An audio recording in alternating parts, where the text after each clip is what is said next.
What's up, guys? It has been with 2020 election predictions. And right now, you're looking at the 2016 electoral map, the final results, not what was based on the polls, but the actual voting data between Donald Trump and Hillary Clinton. This looks a lot redder than many of my predictions right now. So if Trump were projected to kind of do exactly what he did in 2016, then he would be in pretty good shape. But I mean, Trump outperformed all the expectations, all the polls. I mean, he won Georgia by 5 points, Texas by 9 points, Iowa by almost 10 points, Ohio by 8 points, North Carolina by 3.5, Arizona by 3.5. Then he won all these Rust Belt states by um, less than 1 percentage point, but narrowly won them. But Minnesota, New Hampshire, on the other hand, were kind of very narrow victories for Hillary Clinton. And also, it's pretty interesting. So, Colorado, Nevada were under 9 points. Oregon was under 12 points. I mean, what this map doesn't really reflect that this map does is kind of the margins and where Biden has improved. I would say is definitely kind of in the Sun Belt. So like Texas and Georgia are definitely going to be closer.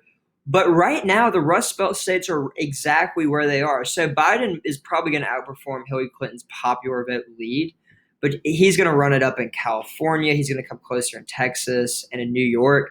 However, the Rust Belt, I would not be surprised if it is the exact same. Right now, I'm predicting that Biden's going to win in the Rust Belt, but I mean, very, very narrowly. So, what I want to do here is I want to look at the 2016 data, and what the Cook Political Report Demographic Swing Emitter does is it accounts for the demographic changes. So, if we just look at the demographic changes, a few things change. So, Wisconsin, Michigan, and Pennsylvania very narrowly go to Biden.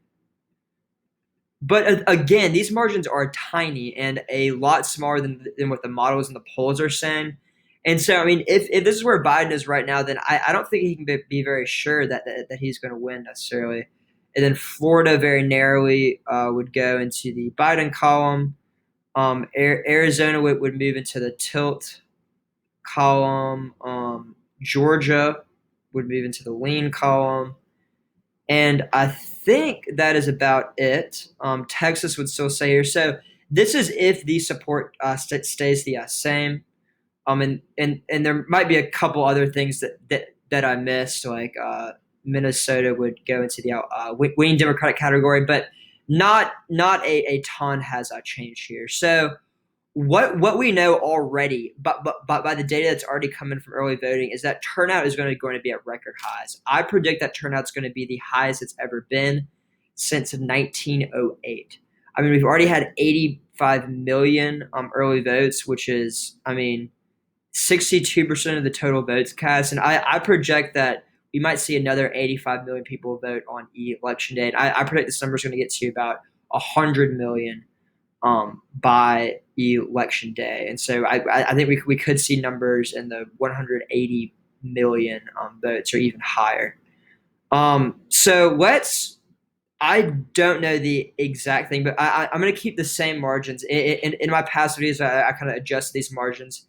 But if Trump keeps all the support that he had in 2016, and Biden keeps all the support that Hillary Clinton did in 2016, which we've looked at the polls, and it's not that way. It appears that Trump's losing support about white non-college graduates, but getting support among white college graduates, blacks, and Hispanics. There's not much data about Asian voters, but let's just increase.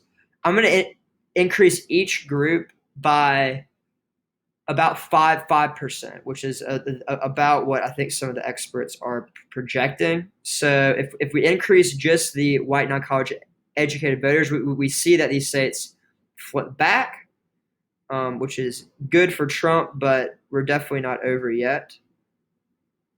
Okay, yep. So we did the white college graduates up by 5%. We can see that Trump is still in the lead, but Wisconsin fell the other way. And Pennsylvania is only decided by 0.1. So let's see what happens if we get African American support. So we can see that all three of the Rust Belt states have change, including Florida. So and then let's do this with Hispanic support, and we know that this isn't going to be exact. So we actually get to about the same place that we were before. I mean, these Rust Belt states are still incredibly close.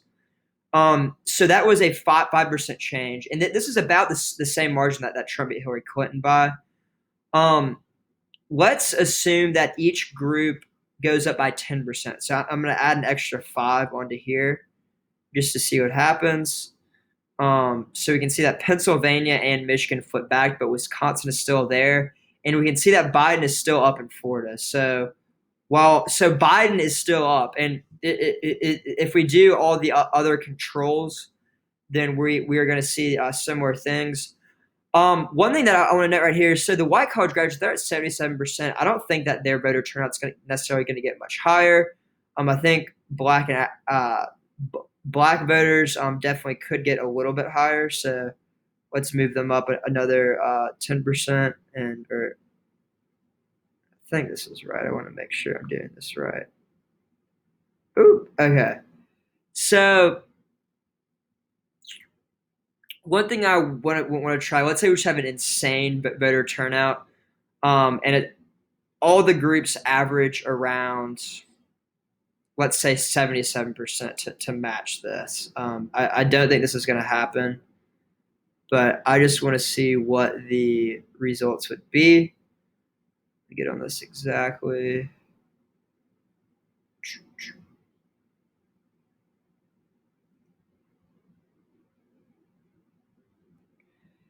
And Hispanic support.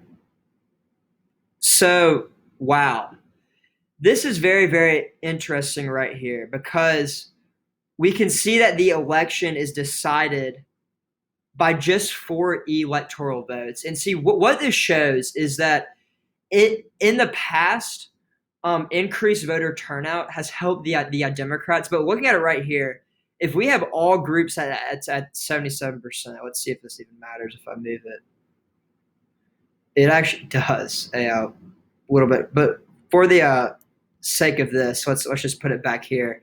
We can see that it is very, very close. And increased voter turnout among all groups actually helps Donald Trump, because if we want to reset this to what it was before, we can see that Biden's at 307. And so if we increase all the groups to 77%, except Asian Americans, which I just did for the sake of this video, we can see that Trump gets closer. So what this means is that the biggest share of non-voters but who were eligible to vote in the Rust Belt were white non-college graduates. I think I saw data, it's upwards of 60%.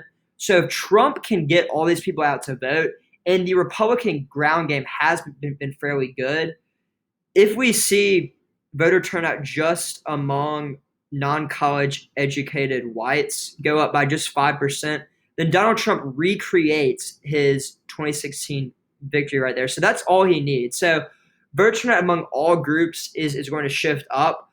But if Donald Trump can get a 5% greater shift, if his margin can, if Donald Trump can motivate this group to vote more, and just looking at it overall, there's more non-voters in the white non-college educated graduate, just in terms of raw numbers, in terms of not necessarily percentage wise, but just in terms of pure numbers, than these groups. Because if we look at it, the white non-college graduates account for the most percentage of all voters. So that's why I want to say high voter turnout in general, I think, helps the Democrats, but not necessarily in the states that matter.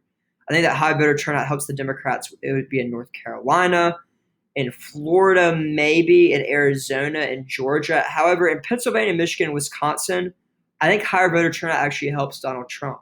And I think that the 2020 election is going to come down to these 3 states, especially Pennsylvania. So we'll definitely have our eye out on that. I really hope that y'all like this video, and please subscribe if you haven't already, and be on the lookout for new videos tomorrow.